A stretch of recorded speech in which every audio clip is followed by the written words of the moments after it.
Hello friends, എല്ലാവർക്കും മറ്റൊരു പുതിയ വീഡിയോയിലേക്ക് സ്വാഗതം.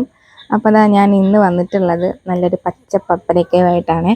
അപ്പോൾ നമ്മൾ ഇന്ന് തയ്യാറാക്കാനായിട്ട് പോകുന്നത് ഈ പച്ച പപ്പരക്ക കൊണ്ട് ഐസ്ക്രീമാണ്. അപ്പോൾ അതിന് നമ്മൾക്ക് കുറച്ച് പാല് തിളപ്പിച്ച് തണുപ്പിച്ചെടുക്കേണ്ടതായിട്ടുണ്ട്. അപ്പോൾ ഞാൻ കുറച്ച് പാല് നമുക്ക് എത്രത്തോളം വേണോ അതിനനുസരിച്ച് നമുക്ക് പാല് ചേർത്ത് കൊടുക്കാം. ഇപ്പം ഞാനൊരു 1/2 ലിറ്റർ അളവിൽ പാല് തിളപ്പിച്ച് തണുപ്പിച്ചെടുത്തിട്ടുണ്ട്. അതുപോലെ തന്നെ നമ്മൾ നേരത്തെ എടുത്തു വെച്ചിരുന്ന പച്ച പപ്പരയ്ക്ക നമ്മൾ സാമ്പാറിനൊക്കെ അരിയുന്ന ഒരു വലിപ്പത്തിൽ അരിഞ്ഞെടുത്തിട്ടുണ്ട്. ഇനി നമുക്കിത് നന്നായിട്ടൊന്ന് കുക്ക് ചെയ്തെടുക്കണം. അപ്പോൾ അരിഞ്ഞ പപ്പരങ്ങ കഷ്ണങ്ങളെല്ലാം ഞാനൊരു കുക്കറിലേക്ക് ചേർത്ത് കൊടുത്തിട്ട് അല്പം മാത്രം വെള്ളം ഒഴിച്ചിട്ട് നമുക്കിതൊന്ന് കുക്ക് ചെയ്ത് കൊടുക്കുക. ഇപ്പോൾ ഒന്നും ചേർത്ത് കൊടുക്കണ്ട, ജസ്റ്റ് ഒന്ന് കുക്ക് ചെയ്തെടുത്താൽ മാത്രം മതി. നല്ല വെണ്ണ പോലെ ഇത് കണ്ടോ, ഇതേപോലെ ഒന്ന് കുക്ക് ചെയ്തെടുക്കണം. എന്നിട്ട് നമ്മൾക്ക് ആ ഒരു വെള്ളത്തിൻ്റെ ആവശ്യമില്ല, പപ്പരങ്ങ കഷ്ണങ്ങൾ മാത്രം മതി. അതിനുശേഷം വേവിച്ചെടുത്തിട്ടുള്ള പപ്പരങ്ങ കഷ്ണങ്ങളെല്ലാം വെള്ളം ഒട്ടുമില്ലാതെ തന്നെ ഞാനിവിടെ ഒരു മിക്സിയുടെ ജാറിലേക്ക് ചേർത്ത് കൊടുത്തിട്ടുണ്ട്. പിന്നീട് നമ്മൾക്കിതിലേക്ക് ആവശ്യത്തിനുള്ള പാൽ ഒഴിച്ചിട്ട് ഒന്ന് ബ്ലെൻഡ് ചെയ്തെടുക്കണം. ഒരു സെക്കൻഡ് ഒന്ന് ബ്ലെൻഡ് ചെയ്തെടുക്കുക.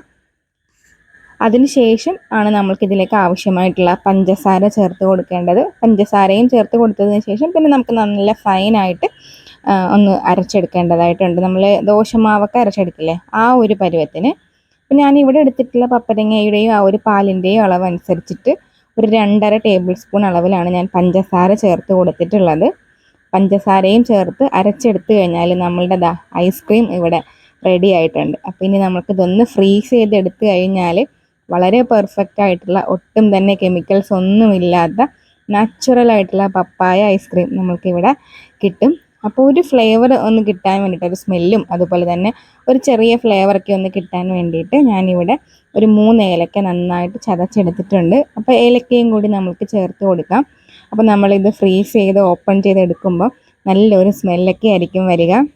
വളരെ സിമ്പിളല്ലേ?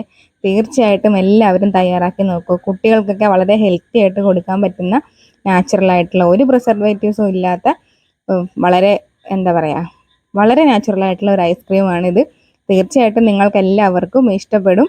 അപ്പോൾ അതായത് നമ്മൾക്കൊരു 6 മണിക്കൂറോളം ഒന്ന് ഫ്രീസ് ചെയ്യാനായിട്ട് വെക്കാം. ഒത്തിരി സമയം, നമ്മുടെ നോർമൽ ഐസ്ക്രീം പോലെ ഒത്തിരി സമയം ഫ്രീസ് ചെയ്യേണ്ട ആവശ്യമില്ല. കാരണം ഇതിൽ നമ്മൾ ഐസ്ക്രീം പൗഡർ ഒന്നും തന്നെ ചേർത്ത് കൊടുത്തിട്ടില്ല. ഒരു 6 മണിക്കൂർ മാക്സിമം മതിയാവും. അപ്പോൾ ഐസ്ക്രീം റെഡി ആയപ്പോൾ തന്നെ ഇവിടെ പകുതിയോളം കഴിച്ച് കഴിഞ്ഞിട്ടുണ്ടായിരുന്നു. വളരെ ടേസ്റ്റിയാണ് കഴിക്കാനായിട്ട്. അപ്പോൾ എല്ലാവരും തയ്യാറാക്കി നോക്കുക. എൻ്റെ ഈ ഒരു കുട്ടി റെസിപ്പി നിങ്ങൾക്ക് ഇഷ്ടപ്പെട്ടിട്ടുണ്ടെങ്കിൽ ഒന്ന് ചാനൽ സബ്സ്ക്രൈബ് ചെയ്ത് സപ്പോർട്ട് ചെയ്യാനും, അതേപോലെ വീഡിയോ ഇഷ്ടപ്പെട്ടാൽ വീഡിയോ ലൈക്ക് ചെയ്യാനും, വീഡിയോയെക്കുറിച്ചുള്ള അഭിപ്രായങ്ങൾ കമൻറ്റ് ബോക്സിൽ പറയാനും മറന്നു പോകരുത്. അപ്പോൾ വീണ്ടും മറ്റൊരു റെസിപ്പിയുമായിട്ട് വരാം. അതുവരേക്കും എൻ്റെ എല്ലാ കൂട്ടുകാർക്കും tata, bye bye, see you friends.